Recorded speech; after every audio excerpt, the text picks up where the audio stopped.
Hello, everyone, and good afternoon and good morning to some. I am so excited to be here and welcome you to the very first session of our virtual bootcamp. Now, it's been known that we are in a new season, not only just weather-wise, but also in a new season of federal student aid with the new 2024-25 FAFSA form. So today, I'm going to take you on a ride. If you're like me, then you'll know that most memorable times happen within a vehicle. Most conversations, most things that you've learned, or even just reflection moments. So join me on this ride today to learn how you can prepare for the 2024 FAFSA. So today, we're going to go on a journey, okay? We're going to go on a journey to learn a few things. We're going to learn about the basics of federal student aid, how to identify your FAFSA contributors, how to prepare those contributors, how to create your studentaid.gov account, how to gather information that you will need to complete the FAFSA form, and understanding how to fill out this FAFSA form. And also know what to expect after you're submitting that form. And of course, we'll always leave time for question and answers. So let's go ahead and let's just push on the gas button. So let's turn about the learning of the basics of federal student aid. So if you're new here, welcome to Federal Student Aid. We're so delighted to be part of your educational journey. If you're returning back, we're so excited to be able to continue to go on this journey with you.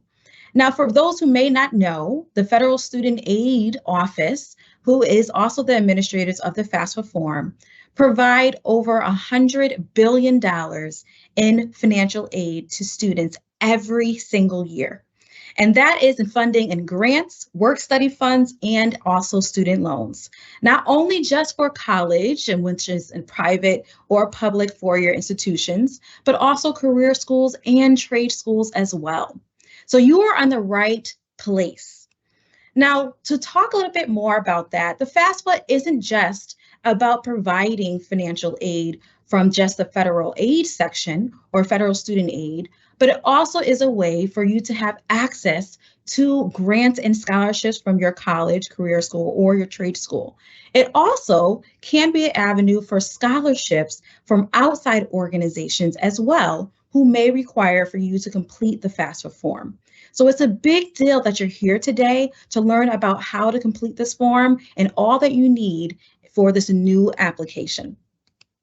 So let's jump right into eligibility. So we must know, how do I ensure that I'm eligible for this federal student aid? Well, one, you have to demonstrate financial need. That means, do you have the ability or still need assistance to pay for college? Also, are you a U.S. citizen or an eligible non-citizen? Do you have a valid Social Security number? Unless you're a student who is from a freely associated states. If you're enrolled or you're planning to be accepted to an institution of your choice or program of your choice. And also, if you're being enrolled at least half-time, that means you must be half-time or part-time status for any of the programs that you're intending to apply to. You also must maintain satisfactory academic progress. That means, yes, it's all about education here. We want you to do well. And so we want to support you in doing well as well. There's something new here about this 2024-25 FAFSA, and that is providing consent and approval to transfer your federal tax information. And we will go through that later on in this presentation today. There also is something that you must sign to say that, yes, I am not in default of any federal student loans. And no, I don't owe any money from federal student grants that I may have accepted previously. And yes, I do plan to use federal student aid only for educational purposes. And of course, you have to show that you must be able to obtain a college degree, which means that you have completed your high school diploma or a GED, or in the works of doing that, as we know that so many are just now starting to complete that process. Let's go a little bit deeper into citizenship. So again, yes, you must be a U.S. citizen or a U.S. national, but there are also some other requirements if you don't feel that. So if you're a citizen of a freely associated state, or if you're a permanent resident with a permanent resident card or an alien card or alien registration receipt card, or you have an I-94, or you have a T9 immigrant status, or if you're a battered immigrant qualified alien status, all of those are acceptable for you to be eligible for federal student aid. So if you click yes, or if you're answering yes to any of these, then yes, you can apply for federal student aid using the FAFSA form. Now, I hope you noticed that I didn't mention anything about income. That is one of the biggest myths that we see is most families and students will say, well, my family makes too much. They're probably not going to give me any money anyway, so I should not complete this FAFSA form. I will assure that you are probably not going to be in the best position to do so. As I said it earlier, not only is the FAFSA form an access to federal student loans, to student aid, which includes student loans, work study, and grants, but it also gives you access for college and scholarships and grants from the college or institution, as well as outside organizations with scholarships. So it is in your best interest to complete the FAFSA form. Now, there's a stop here. We're getting here right to stop. And if you're wondering, well, I need to know more in advance. I know that the application seems to be delayed, or I'm not quite sure when it opens, and I will tell you that in a second. And you want to know probably a prediction of what you could receive in federal student aid, then I highly recommend that you use the QR code here on the screen to get access to our federal student aid estimator. Now, again, this is just a predictor. So again, I want you to complete the FAFSA when it launches, because this only gives you access a prediction of your federal student aid. But once again, does not prediction for your colleges or universities for your grants or scholarships or outside organizations. So let's talk about this new form. This new form for 2024-25 is the newest form that has been in since 40 years. Again, we are changing for the better, which is why we are saying better FAFSA, better future, which means this application will be more streamlined for you. It will expand access to federal Pell Grants and eligibility for federal student aid. And it also will give you a new experience in how to complete the FAFSA form, which seems more clear and more aligned so that you can finish the process more seamlessly. So again, because of all those changes, we will be launching in December of 2023. So if you're probably wondering, I'm taking this ride now, but it seems a little delayed, that is why, because we want to make this process better for you, and therefore this better experience will launch in December of 2023. Now we're going to boost our ratings here because I want to make sure that you are on this ride with me and that you understand everything I just said. And if you don't, that's okay. We do have a number of resources to help you. One being that there is a new video on our Federal Student Aid YouTube channel that says what changed for the 2024-25 FAFSA form. I highly recommend that you go check out that video and share it amongst your students, amongst your parents, amongst your networks. Also, again, we don't want you to wait till December, so we're happy that you're joining us today to learn all about the FAFSA changes. And we want you to know that we're on this journey together every single year. So as you continue on through your educational journey, please note that we'll be taking this little road trip every single year to have this conversation. So let's identify your FAFSA contributors. Now, what is a FAFSA contributor? Well, it's a new term. It's a brand new term for the 2024-25 FAFSA form. It basically means that anyone who is required to provide information, a signature, consent, and approval through transferring their federal tax information into the FAFSA form via the IRS is considered a contributor. Now, that was a long mouthful, and we're going to break this down in a second. But I want you just to know that it's anyone who's required to provide information, again, a signature, consent, and approval. Now, this information determines your eligibility for federal student aid, and it also identifies all of those contributors who will help you to identify what is your eligibility. But it does not require them, or it does not financially make them responsible for your educational experiences or expenses. So please know that just because you're identified as a contributor does not mean that you are financially responsible for the education of that student. So let's go down to a 10 speed limit here and talk about consent and approval. We kind of were speeding there, but I want to make sure that we're clear about what is consent and approval. Now, this is new, again, for the 2024-25 FAFSA form, but it is providing more clear expectations. The clear expectation that you will be providing consent to say, yes, I approve for the IRS to transfer my federal tax information into my FAFSA form. Now, this does not exclude those who don't have a Social Security number, who didn't file taxes, or who filed taxes outside of the United States. Even if you did not file taxes, if you did not file taxes in the United States, or if you don't have a Social Security number, you are required to provide consent. That consent was going to make you eligible for federal student aid. Again, if you don't provide consent or approval, you will not be eligible for federal student aid. So please be clear about this as you're working with your students and your families about, I need to ensure that we click that accept button for the consent and approval in order to be eligible for federal student aid. Now let's go a little deeper there. What am I exactly consenting to, Tanika? Well, I'm glad that you asked. You're consenting to being able to share your information from the FAFSA into the IRS, and also the other way around, the IRS federal tax information into your FAFSA form. You also will be allowing the Department of Education to look at all the information and to determine your eligibility for federal student aid. It also will allow for all the schools that you've listed for your FAFSA form to receive that information about your federal tax information that was on the FAFSA form and your eligibility.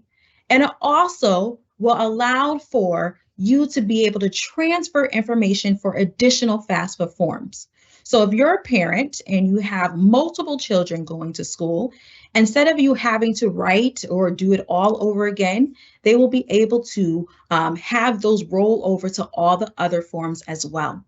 So it's very important that this consent and approval allows it to be more seamless so that you don't have to find all of this paperwork and try to figure out, what does this line mean? Or what does this line mean? Or what am I supposed to put here?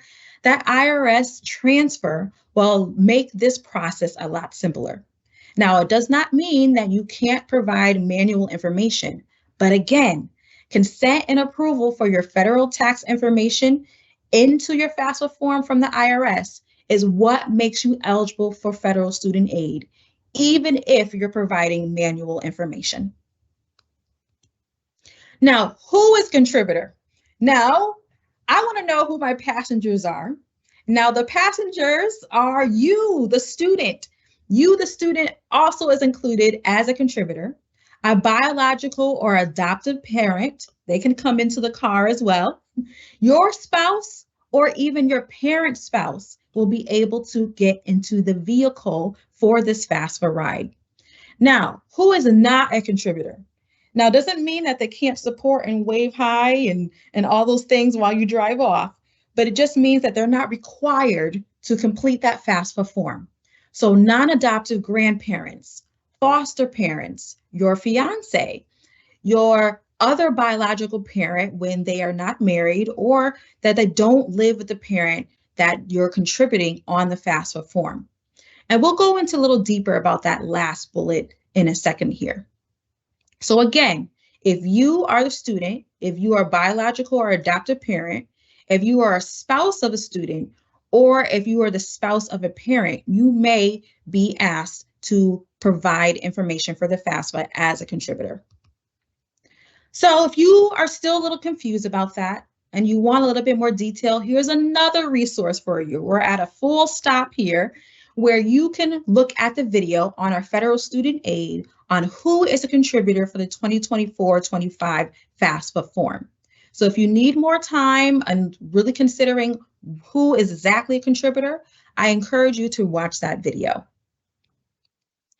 Now, how are contributors identified? Well, it depends on three things: your dependency status, the student's dependency status, the marital status of that student, and also that tax filing status. Now, that last bullet does not mean if I have the student on or if I have claimed the student on my taxes. It is mostly in line with marital status. So if I'm married to someone and we have filed jointly or if we have filed separately. So that is where that tax filing is. But it does not mean that, oh, I didn't claim the student on my taxes, so therefore I won't be considered as a contributor. That is not what this means. Let's go a little deeper here. Now, what is dependency status in contributors? Now, there are two terms of dependency status. You have a dependent student and you have an independent student. Now, as you're going through the FAFSA form, at the very beginning for a student, they're going to ask the student some key questions. And these key questions will determine if they are a dependent or independent student. If the student determines to be a dependent student, they will need to report parent information when completing their FAFSA form. They will need at least one parent to be identified as a contributor. And that parent who is married but did not file taxes jointly with their spouse, your parent's spouse will also be identified. So again, if a student's parents are married but they did not file jointly, then both parents will need to be a contributor for the FAFSA form. Now, if you have parents who are not married and they do not live together, the parent who provides the most financial support will be the identifier for the contributor. So again, if you are a student and you have parents, but they are not married and they do not live together, then one of those parents who provides the most financial support will be identified as a contributor. Also, if you have a parent and they are not married, but they do live together, then both parents will be identified as contributors. So there's three scenarios here. Okay, so I want you to review that. If you're a parent and you're not married, but you both live together, then both parents will need to be identified as contributors and therefore will need to complete the FAFSA form. You want to look at this a little bit more if you're still having some questions here. We also have another resource for you that's not necessarily a video, but it is an infographic. And I encourage you to use that QR code on the screen here by just picking up your phone and taking a photo there, which will provide a link for you to look at that infographic. Now, if you're an independent student, then if you are currently married but not separated, you will report your spouse's information. If you did not file jointly with your spouse, then you will also have them identified as a contributor as well. So I hope you see a key thing here. If there are taxed or filed taxes jointly, then only one person needs to complete. But if they did not file jointly, then both will need to complete with base of different scenarios, okay? So please consider this, look at the infographic, look at the video on the FAFSA form, so that way you're understanding who would be a contributor for you. Now let's go down to the scenario. Let's talk about a little story. So Kieran here is excited to begin his first year at college next fall after he graduates high school. His parents are divorced. He currently lives with his father and stepmother, only staying with his mother occasionally. And it is Kieran's father who provides the majority of his financial support. When filing their 2022 tax return, Kieran's father and stepmother filed jointly. Now there's a couple of things here, so let's take a look. So here's a pop quiz. When Kieran completes their 24-25 FAFSA form, who will be identified as a contributor? Will A, the father and the mother, Kieran's father, B, C, father and stepmother, Or D, father, mother, and stepmother? What do you think? Give you a second to think about this. Let's see what the answer is. B is correct. Because Karen's parents are divorced, that parent provides the greatest amount of financial support. So there's two things. They're divorced. It provides the most financial support. They are identified as the 2024 contributor for the form. Now, that's Karen's father. Now, since the father and his stepmother filed taxes jointly, only Karen's father will need to report information because when they file jointly, that other person's or others, the stepmother's information will already be included. Now, if they filed separately, then they would need to invite the stepmother as well to contribute to that FAFSA form. So great question here. Now, I talked about independent status earlier, and you're probably wondering, how do I determine if I am an independent student? Well, here's a couple questions that will be on the FAFSA form for you to check off to see if you are eligible for these. So, are you 24 years or older by the time of the school year begins? Are you married and not separated?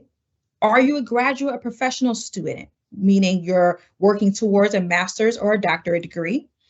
Do you have children or other legal dependents who live with you and receive more than half of their support from you? Are you a veteran or currently serving an active duty? At any time since you turned 13, have both of your parents been deceased and you were in foster care, or you are a ward or dependent of the court? Have you been determined emancipated minor or in a legal guardianship as determined by the court, And have you been an unaccompanied, and that's a big word there, unaccompanied youth who is homeless or self-supporting or at risk of being homeless? So this is a key point, unaccompanied. That means that if you are saying that you are homeless, but you're homeless with your family, you are not unaccompanied. So again, unaccompanied youth means that you're not with your family, you are self-supporting, and or you're at risk of being homeless. So if you answered yes to any of these, then you will be determined as an independent student. So let's talk about Lucy here. So Lucy is a 20-year-old and will be starting a program at a career school next fall. She currently lives alone in an apartment that she rents with the money she earns from her job. Her parents do not support her financially, and she only sees them for holidays. So the question is, will Lucy's dependency status be independent when she completes the 2024-25 FAFSA form? Will she be considered an independent student for the 2024-25 FAFSA form? True or false? Let's see if you got it right. The answer is false. So here's a couple things. Even though she lives at home by herself, she's financially supporting herself, her parents do not support her, she does not meet the criteria for an independent student. She is 20 years old. She's not 24 years old. And although she's, identified as a dependent student, she will need to provide parent information, although she does not see them just for holidays. Now, you're probably saying, woo, some of you might say, well, geez, that's not fair. There's maybe other reasons why she only sees them for the holidays. Well, let's jump into what that could possibly be. Now, for this year, we're introducing a new term, which is provisional independent status for students with unusual circumstances. So what is an unusual circumstance? In short, unusual circumstance is a student who's unable to make contact with a parent that might put them at risk.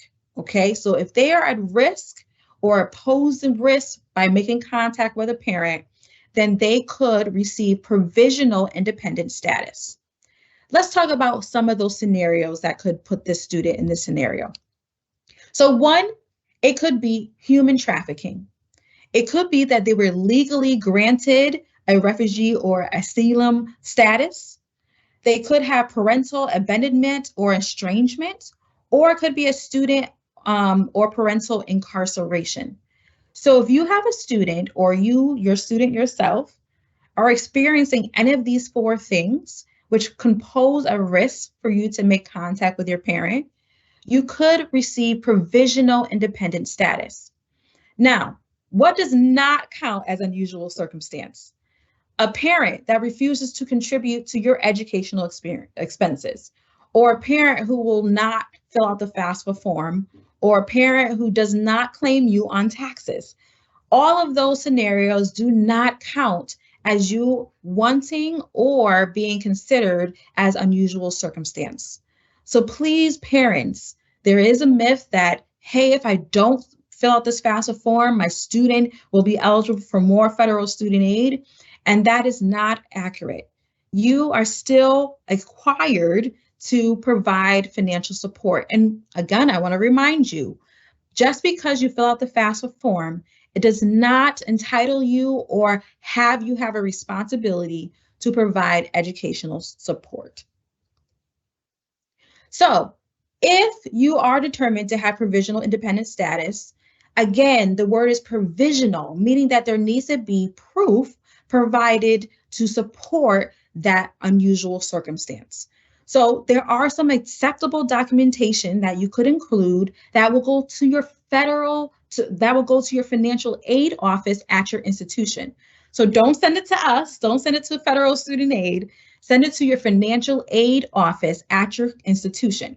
This includes interviews, documented phone calls and statements, court documents, utility bills, and any other documentation that your school requests. So if you are getting provisional independent status, which you will be able to see that when you complete your FAFSA, I want you to make contact with the school.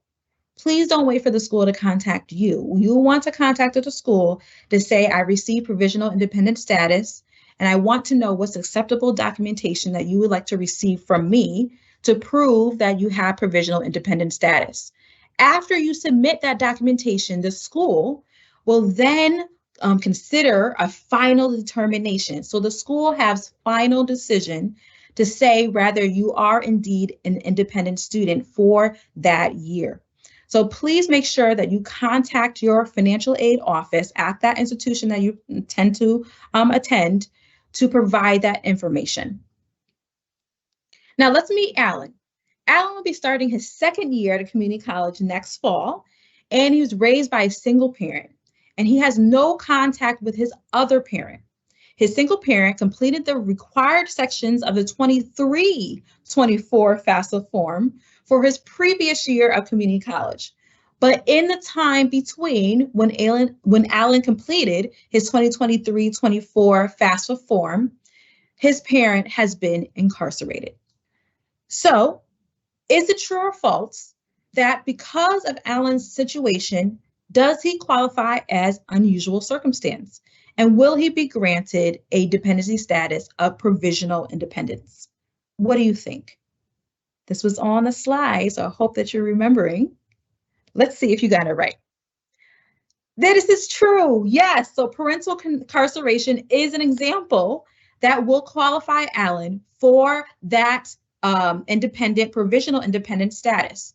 So then he will need to complete the 2024-25 FAFSA form. And after he completes it, he will again see that status of provisional independent status. And then he will need to what? You got it. You will need to contact that community college or the school financial aid office to ask about that supporting documentation that they will need for them to determine and have final determination of that dependency status as independent. Now, if you're probably wondering, okay, that's for parents that might be a risk for their student, but what if I have concerns about financially? Like our family has been going through it. Yes, we're closing near the pandemic, the end of pandemic, and we're wondering, there's still a lot of things that we need to consider. Well, this was where special circumstances comes in. Now, special circumstances only has to do with your financial situations. So if you've lost employment or financial assets, if your income or your has gone down, if your tuition expenses at an elementary or secondary school has increased, And if you have unusual medical or dental expenses that are not covered by insurance, all of these are considered special circumstances. So just like for the provisional independent status, we also need to prove these are special circumstances as well. And just like provisional independent status, you need to make contact with your financial aid office at your institution. Now, when you're completing that FAFSA form, you'll be able to say there that you have special circumstances as well. And these are acceptable documentation that a school can receive. So an interview between the student and the financial aid administrator. So again, making contact with that financial aid office. Statements from the student, parents, spouse, or third parties. Statements from school staff, court or legal documents, or any other supplemental information on applicants' financial status or personal circumstances. So all of those that could prove that you do have a special circumstance when it comes to financial situations can be provided to the financial aid office. And this allows for the financial aid to review your documentation and make what's called a professional judgment. Now, this will allow for maybe an increase in federal student aid eligibility and also maybe access to additional more grants as well. So you want to consider this if you and your family have a financial situation that you would like to be reviewed. So let's talk about Danica. Now, Danica is looking forward to their senior year. How many of you think that as well? At a state university next fall, and have completed their FAFSA for each year they have attended school. Recently, Danica's parent was laid off. With the reduction in income, Danica is worried about having enough money to cover their educational experiences. So what steps should Danica take? Well, they have a couple. So A, do they indicate unusual circumstances when completing the FAFSA form? Do they B, contact their school before completing the FAFSA form to ask for special circumstances? Or do they C, complete the FAFSA form as instructed, then contact their school about their special circumstances? Or D, there's nothing Danica can do? What do you think? A, B, C, or D? Let's see if you're correct. The answer is C. Danica should complete their FAFSA first and foremost, complete that FAFSA form. After they complete that FAFSA form, you want Danica to then what? Contact federal student aid, or I'm sorry, federal aid office, not us. See, I wanted to see if you guys caught that. I caught myself. Did you catch me? I hope so. So the federal student aid, we don't want you to contact us. You want to contact the financial aid office at their school first.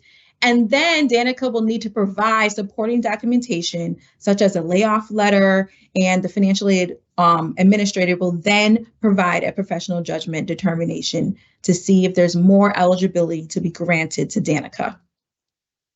So let's prepare your contributors. Now that we have determined who the contributors might be, now that we know about dependency status and who might need to be asked to complete to join the car ride with you, is the contributors that you need to know. So again, the answers to your FAFSA form will determine who your contributors are. So if you're still unsure, just start the FAFSA form. The FAFSA form will guide you and who should be asked to complete the FAFSA form. After your contributors have been identified, we need you to enter them into the FAFSA form so they can provide their information, their consent, and their approval, and their signature in order for your FAFSA form to be completed, students. So while that contributor might provide, again, all their personal information, that does not mean that they are financially responsible for your educational cost. So how do I invite a contributor? Well, there's a couple things that you need. So after the FAFSA form has helped you, and maybe you have already figured out who your contributor might be, then you need to have their first and last name. You need to also have their social security number if they have one. And you also need their date of birth and email address. So if you have these four things, that student will input it into their FAFSA form, and the contributor will receive an email invitation to the FAFSA form.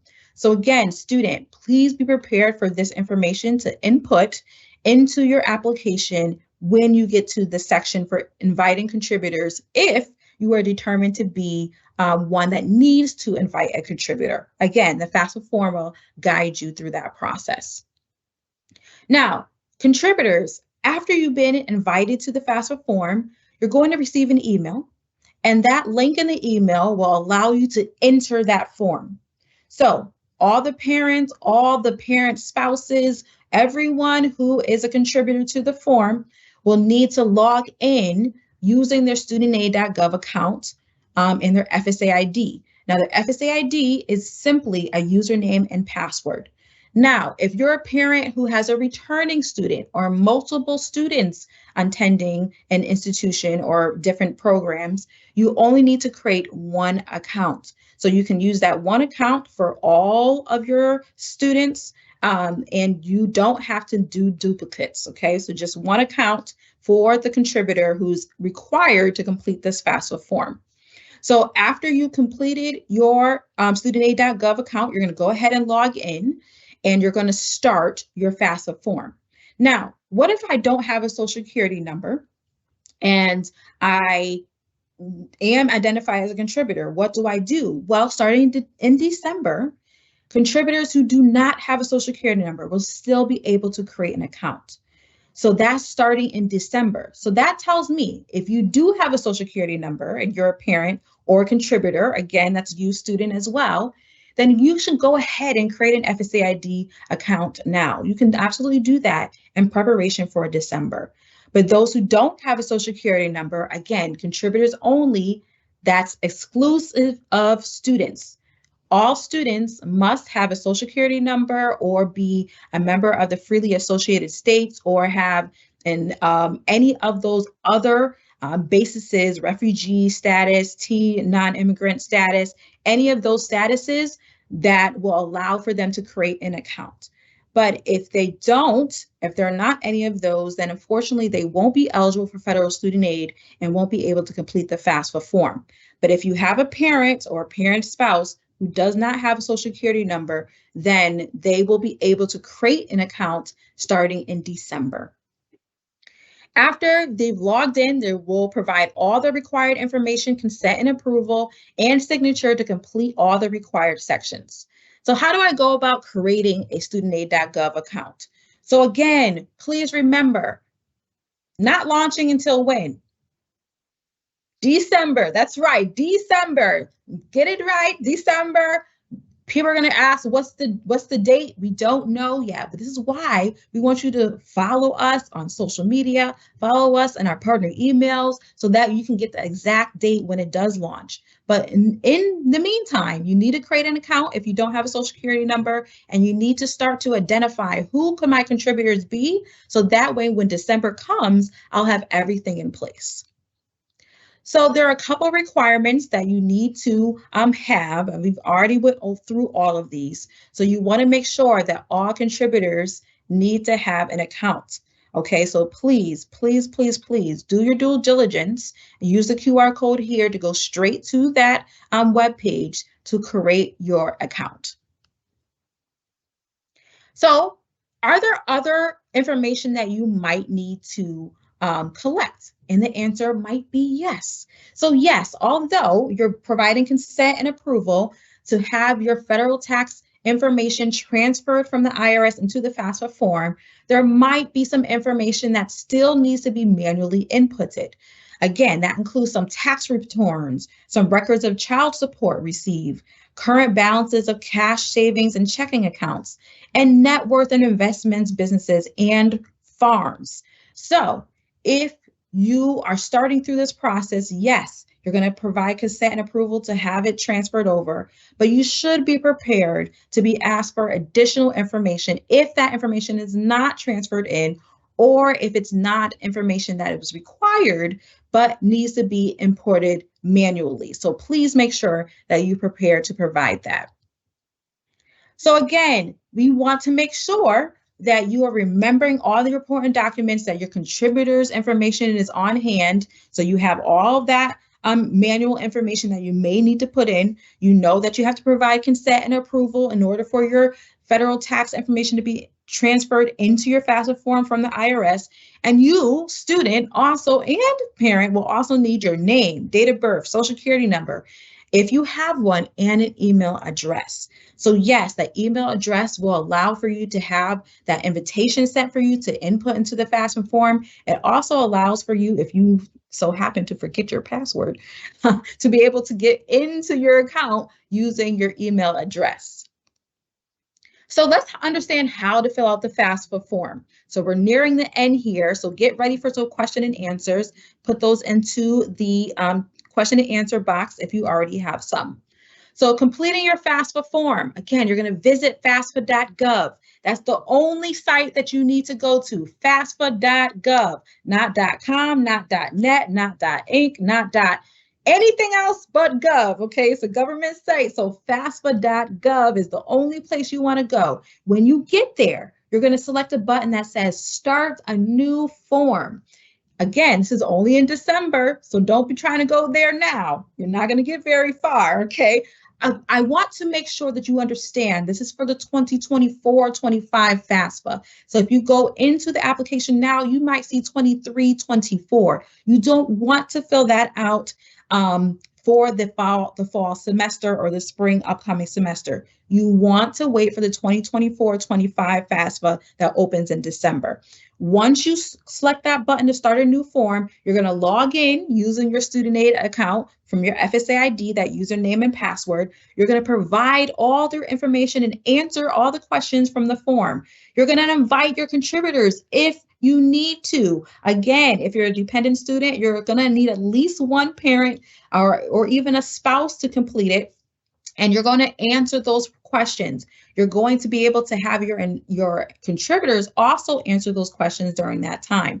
Once you and your contributors have provided all the required information, your consent and approval, your federal tax information is getting input to there, you're signing it, and you have signed both of your different sections, you then can submit your form. So it's only 5 sections. It's not a lot of sections, but it is important that you are following through with each section, that your contributors are getting that invitation via email. They're clicking on it and they're able to complete it within 45 days.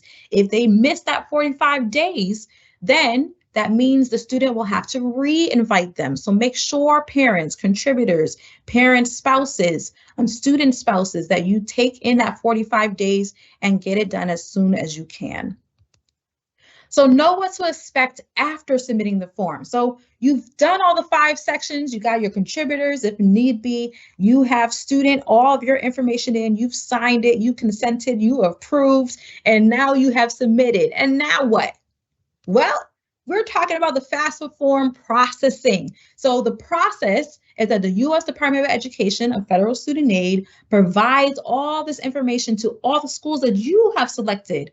And if you didn't know, you're able to select up to 20 schools this year. Yes, we bumped up, we did double. Before it was only 10, but now you can do 20. You can list 20 schools, and I encourage you to maximize all the schools that you're considering and put them on that list to complete that FAFSA form, and they will be sent all of your information to then start your federal eligibility, your financial aid eligibility, excuse me.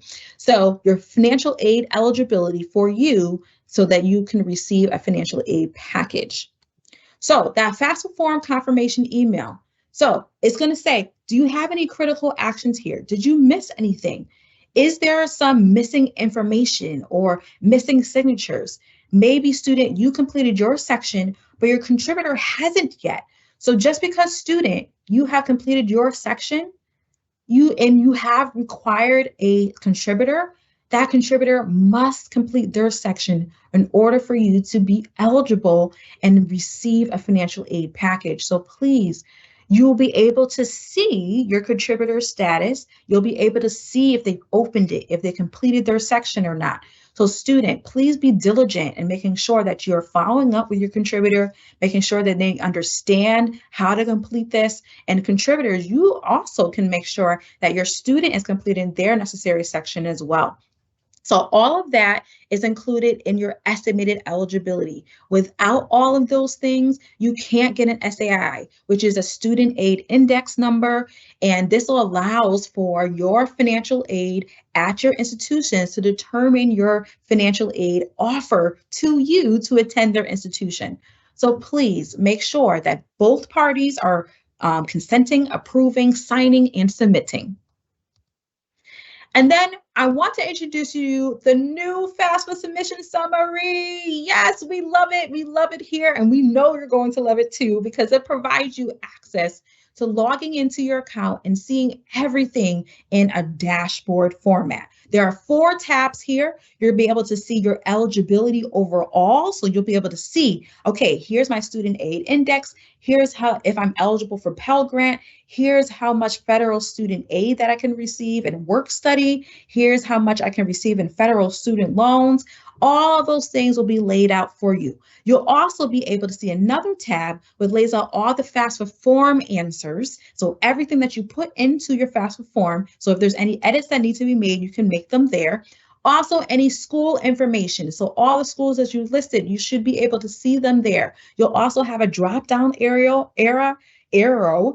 for all of those institutions, which will lay out graduation rates and anything about financial aid eligibility. All of that is there, and also gives you next steps. So if you are a provisional independent student or an independent student, or you've said that you have special circumstances, it's going to remind you again to contact your financial aid office, so that way you can provide the documentation to solidify those statuses. So after your FAFSA form is processed, again, your financial aid administrator at your school will use that FAFSA information and your student aid index and provide a financial aid package. They will send this offer to you, and you get to review it, you get to compare it, you get to accept it or decline it. It's all up to you. It's all up to what you want to do moving forward. So in short, we want to find more information and updates. We encourage you, go to studentaid.gov. We encourage you to follow us all over social media, X, which is formerly Twitter, Instagram, Facebook, and LinkedIn. We are all there for you to help you into understanding more about federal student aid and the FAFSA form. Also, this recording, yes, this session is being recorded, and the entire bootcamp is being recorded. So please check out our YouTube channel here at youtube.com/@FSA Outreach, so you can see every single recording. All the recordings will be available the very next day. So you can also request the PDF of these slides. So if you felt like this presentation was very helpful, you can get that as well. And also any featured contact information as well. So now it's time for question and answer, and I'm going to turn it over to Fred and our colleagues to answer some of those very important questions. Thank you very much, Nika. Very informative, very good presentation. I hope you all learned a lot. We don't have a lot of time, so let's get right to it. Just so you know, we have some area experts on the line who are going to assist you as well, Tanika. Here's our first question. I think it's going to go out to, let's see here. They're coming in kind of fast and hot. Here we go. Mr. David, can we use the IRS tax return transcript versus a full tax return? Thanks, Fred. In general, as Tanika mentioned, for the 2024-25 award year, if you are a U.S. tax filer, the good news is you have to provide consent and approval for us to reach out to the IRS and retrieve your IRS data. So assuming that data is available in the IRS system, you will not have to provide tax information because we will be receiving that directly from the IRS. However, if for some reason you're not able to obtain that, or we cannot obtain that through the IRS, and you have to verify your income or tax information, then yes, you can still use an IRS tax return transcript to help verify that information, again, if necessary. Thank you very much, David. How about you, Kim? Here's one for you, Kim. Does this apply, all this information, does it apply to a second-year student who's applied for FAFSA last year? Thanks, Fred. Yes, it does, in short. So every year, students have to apply using the FAFSA form to be eligible for aid for the upcoming year. So even if they've done it 1 year, if they're going to be going to school the second year, then they would have to reapply every year. And that is applicable whether they are undergraduate students, whether they are graduate students, whether going to a private school, a public school, a career school, a trade school, all the schools. So every year that they want to be eligible for aid, they're going to have to fill out a new FAFSA form. Thank you very much. David, one more for you. Can you give us a brief example of what's an eligible non-citizen? Sure. Thanks, Fred. Yes, it is possible for eligible non-citizens to also become eligible for federal Title IV aid, such as Pell Grants and direct loans. This would include lawful permanent residents, conditional entrants, refugees, asylees, victims of human trafficking, etc. There's quite a few eligible statuses. Please look at the references Tanika provided to you and her wonderful presentation to studentaid.gov for more information. Appreciate that, David. Misty, here's one for you. If you know you make too much money or income and you won't qualify for any need-based money, is there a fast track application? Thanks for the question, Fred. There is no fast track application. All of the questions that are asked on the FAFSA form are required in order for us to determine eligibility for any type of federal student aid. So answers to all of those questions are required regardless of the type of aid that you are interested in receiving or think that you would qualify for. Okay, thank you very much for that. And here's one more, Misty. Will the IRS lookup tool be able to distinguish retirement plan rollover as retirement savings and not counted as income?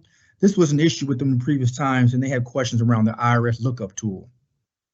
It will not, unfortunately. That's a limitation of the tax return itself. Rollover amounts don't have a designated spot on the tax return such that they can be stored in the IRS system in a way that allows us to retrieve that information. Typically, rollovers are handwritten or typed onto the tax form. What's different for the 2024-25 form compared to prior years is that the IRA and pension rollover amounts are completely separate questions on the form. So you would enter into the rollover field the amount of your rollover so that we can account for it in the calculation. Excellent, excellent. And one last question, Misty. Can a student still apply for the FAFSA if their parent doesn't file a tax return? Absolutely. It is required that each contributor provide their consent and approval for us to check with the IRS to see what information the IRS has on file. And so if no tax return was filed, then obviously we wouldn't be able to receive anything from the IRS except for their confirmation that there is no tax return on file.